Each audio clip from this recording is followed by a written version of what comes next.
Salve a tutti e benvenuti a un'altra settimana, una nuova settimana di arte. Cambia lo sfondo dietro le mie spalle, quindi questo vuol dire che cambia anche l'artista che accogliamo nei nostri studi oggi. Sono davvero contenta, davvero onorata di ospitare qui un artista conosciuto in tutto il mondo, un artista internazionale che è stato proprio definito un genio, un mostro sacro, insomma.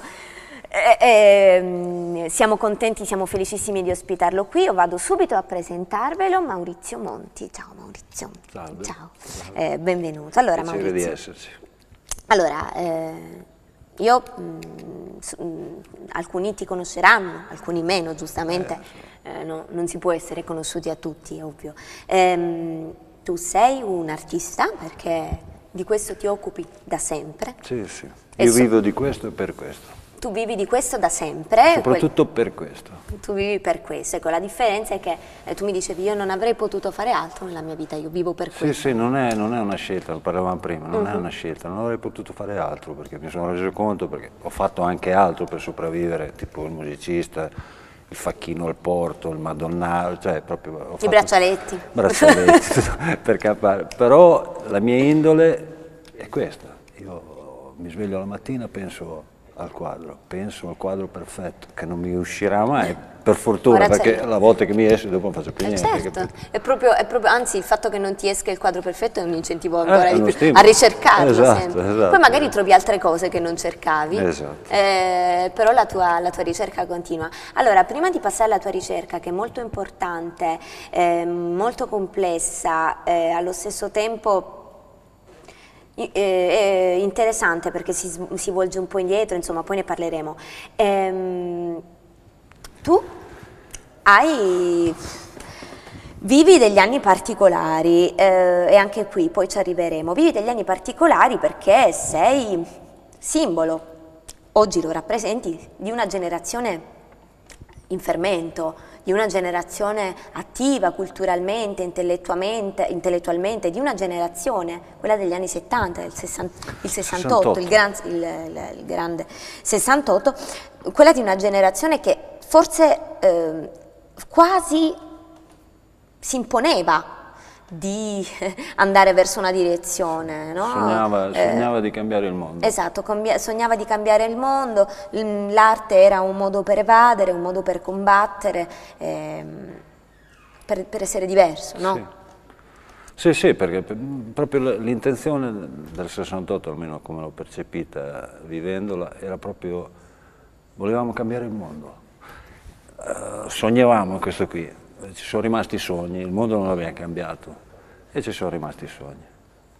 Ci sono rimasti i sogni e l'arte, dunque, tutto questo si riflette nell'operato artistico, in questo caso tuo, cioè, non può non risentirne. Questo che intendo, quando faccio questa grande lunga premessa, tu hai vissuto il 68, lo rappresenti adesso negli ideali, anche se ovviamente essendo cresciuto vivi forse in maniera diversa i tuoi sogni da ex 68. No, il dramma è quello. Ah, ok. Quello è il dramma, che purtroppo gli anni sono cresciuti. Ma tu sei sempre lo stesso ragazzo esatto. impazzito. Sono un ragazzo che ha vissuto, sono stato giovane per molto tempo, come diceva, non so chi l'ho ascoltato questi giorni, e ragiono purtroppo con quell'ingenuità e con quella ricerca del sogno, del quadro perfetto, della posizione perfetta, della positività. Ecco, questo è... E questo si riflette sicuramente nelle tue opere. Ovvio. Adesso andiamo, io so che tu sei un tipo abbastanza pratico, tra virgolette, nel senso non ti piace molto evadere nei discorsi, perché non lo devi fare, perché solitamente basta un colore per te a rappresentarti. Sì, esatto, no? Esatto. Quindi questo, lo diciamo prima, non è il tuo lavoro ovviamente. Questo però sì, questo è il tuo lavoro che fai da sempre, da tantissimo tempo. Quello che abbiamo alle nostre spalle è un... che cos'è? Allora, Ecco. i miei quadri apparentemente sono molto semplici, bello, brutto. Normalmente riesco adesso non mi voglio rifare a Kant che diceva che il sublime commuove e il bello attrae. Io cerco di unire un po' le due cose, non voglio arrivare a quel punto. Sì.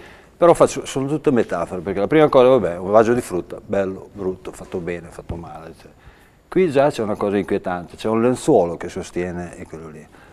E comunque è una metafora per me, da come la vedo. È chiaro, è chiaro. Allora, questo lenzuolo per me è il destino, che cerca di sorreggere nella penombra della mediocrità la bellezza del vivere e la pesantezza, l'impossibilità di sostenerla. E il vivere è rappresentato da questo vaso di frutta con tutte cose diverse, capito? Con tutte frutte diverse, situazioni diverse, oscurità, colpi di luce, lacrime che sono le gocce. È vero. Esatto. Beh, sai. E poi c'è questa ciliegia che cade, è come volessi fermare l'attimo.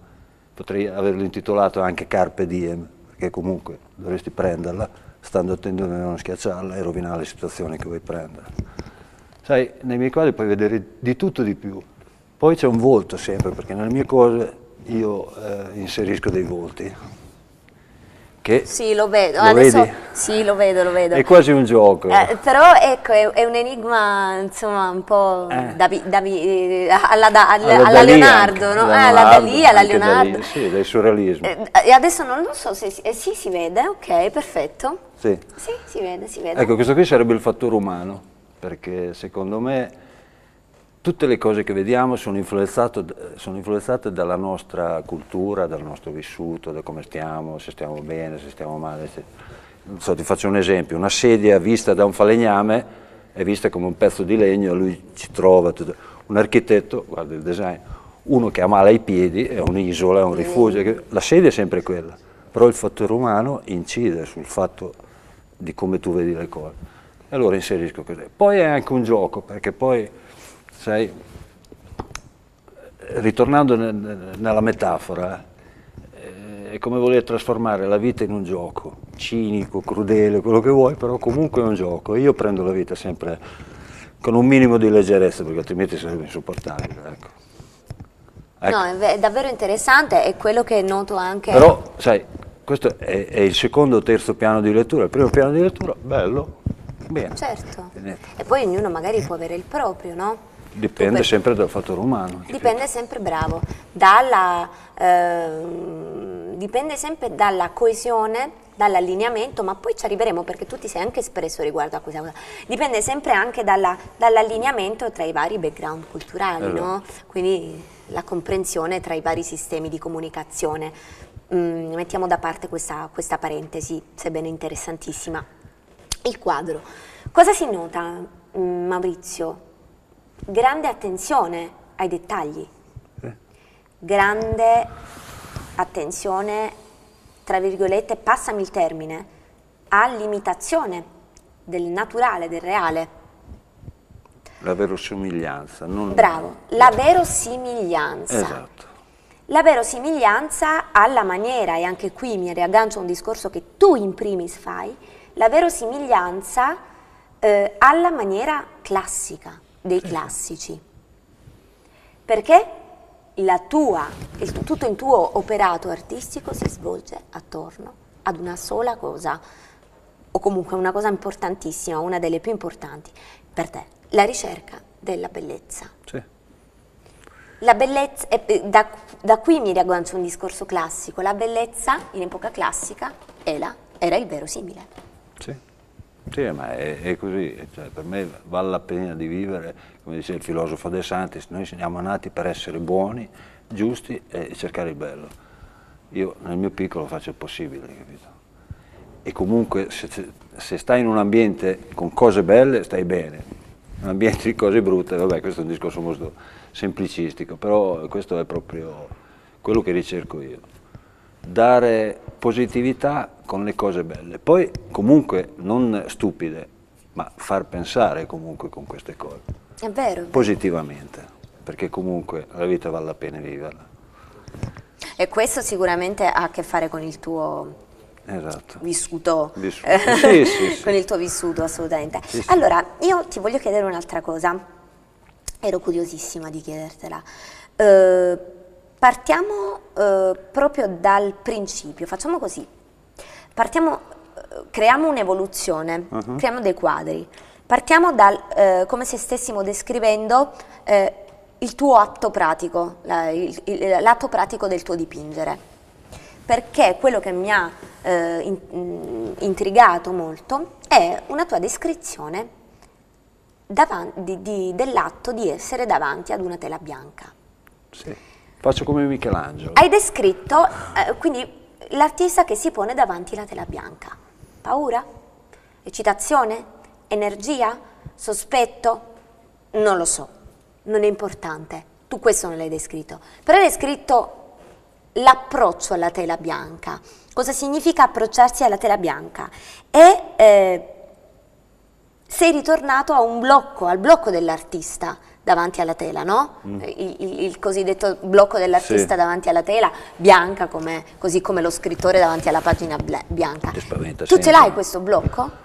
No, perché normalmente quando mi metto di fronte a una tela bianca... Sai già che cosa devi fare? Sì, perché faccio disegni preparatori. Io lavoro proprio alla vecchia maniera, essendo autodidatta, non ho la scuola accademica, eccetera. Io faccio gli schizzi, cioè ho delle idee, faccio degli schizzi e quando mi pongo di fronte alla tela devo solo cercare le proporzioni giuste e qui mi rifaccio normalmente ai classici greci, romani, Aristotele, certo. ma anche Fidia, sì, certo. adoperando il numero aureo, il mattone di Dio. Tutte queste cose qui. Ma le proporzioni ritornano molto nelle tue opere, Io cerco, sai, se vuoi ricercare l'armonia, io non ho, adesso mi parlano di arte concettuale come se l'arte di Piero della Francesca non fosse concettuale, capito? Concettuale, hanno inventato il mondo, ma insomma, il mio concetto è quello lì, cercare l'armonia, la bellezza per arrivare positivo. I miei quadri, come l'ho già detto, sono delle esperienze positive, per me e spero anche per chi guarda, ecco, tutto lì. Fantastico, mi hai aperto un sacco di riflessioni, però aspetta, le blocco subito, le blocco subito, poi ci ritorno, purtroppo non ci posso fare niente ogni volta. Vai, va benissimo. Allora no, ritorno ad una cosa importante Dimmi. Che ti volevo chiedere, sempre quella, sulla sì, tela esatto, bianca. la tela bianca, quindi la cosa che mi ha colpito è che tu descrivi l'atto del dipingere una tela bianca non come principio, cioè non come momento di creazione, come principio, come inizio, aggiunzione, No. ma cancellazione del bianco. È questo che ti ho detto prima, mi rifaccio a Michelangelo, nel senso, vedevi il blocco, lui dentro ci vedeva il Davide, doveva solo togliere. La materia doveva togliere. Esatto, io devo togliere il bianco. Esatto. Invece di adoperare la la gomma dopo. cancellazione del colore bianco, ma non è l'unica cosa che mi ha colpito. Perché tu dici è cancellazione del colore bianco, abbattimento di tutte le barriere di quella cella che è la tela, che tu definisci addirittura malefica.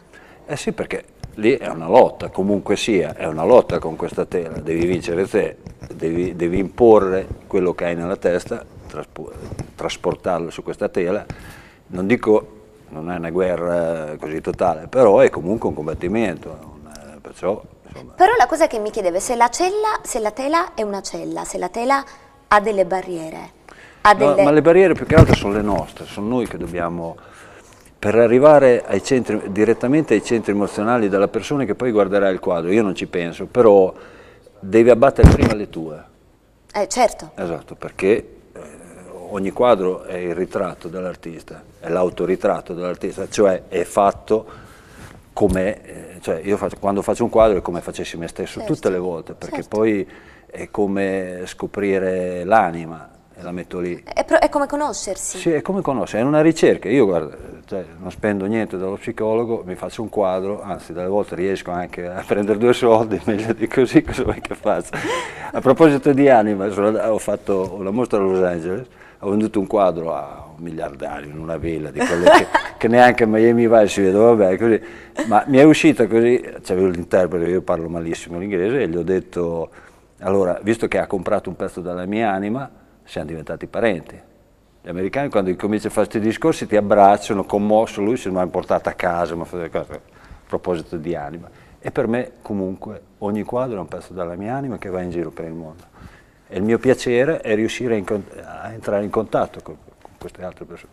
Sto divagando. No, non stai divagando, è bellissimo questa cosa e purtroppo devo finire, non è che tu stia divagando, è che non ho più tempo, però non stai assolutamente divagando perché anzi hai parlato delle tue esperienze all'estero a cui arriveremo e di un discorso importante che è l'anima, attorno al quale poi gira tutto il tuo discorso artistico. Io per oggi ti saluto qui, ritorniamo domani, saluto il nostro pubblico a casa, mi raccomando sempre con Maurizio Monti, non perdetevi assolutamente tutta questa settimana. Ciao a tutti.